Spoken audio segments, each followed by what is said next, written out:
இல்ல கல்யாணம் எவ்வளவு நாள் ஆகுதுமா உங்களுக்கு? 2 வருஷம் ஆகுதுங்களா? வரதட்சணை கேட்டு குடும்பம் பண்றாங்களா இல்ல நார்மல் வேற ஏதாவது விஷயம்? வரதட்சணை கேட்டு குடும்பம் பண்ணாங்க, அடிச்சாங்க, ரொம்ப யாரு பண்றாங்கம்மா?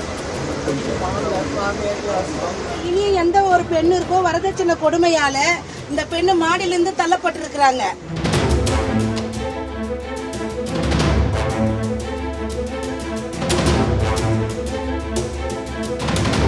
வேலூர் சைதாப்பேட்டை பகுதியைச் சேர்ந்த அப்துல் சலாம் என்பவரின் மகள் நர்கீஸ் என்பவருக்கும், திருவண்ணாமலை மாவட்டம் செய்யாறு பகுதியைச் சேர்ந்த காவல்துறையில் உதவி காவல் ஆய்வாளராக பணியாற்றி வரும் பாபா என்பவரின் மகன் காஜா ரஃபீக் ஆகிய இருவருக்கும் திருமணம் நடந்துள்ளது.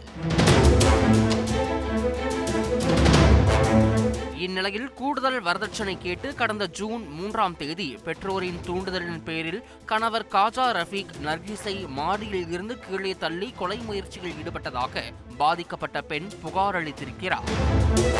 தனது இடுப்பு மற்றும் 2 கால்களிலும் எலும்பு முறிவு ஏற்பட்டு தீவிர சிகிச்சை எடுத்து வருவதாக அவர் கண்ணீர் மல்க புகார் தெரிவித்துள்ளார்.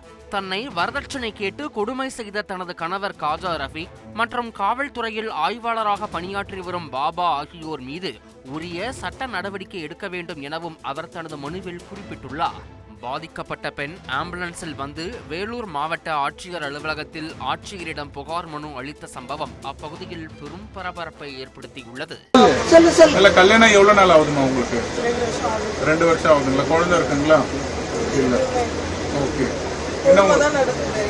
வரதட்சணை கேட்டு குடும்பம் பண்றாங்களா இல்ல நார்மல் வேற ஏதாவது விஷயம்? வரதட்சணை கேட்டு குடும்பம் பண்ணாங்க, அது தேவையில்லாம ராசி கேட்டவ அந்த வார்த்தையில யூஸ் பண்ணாங்க, அடிச்சாங்க, ரொம்ப யாரு பண்றாங்கம்மா?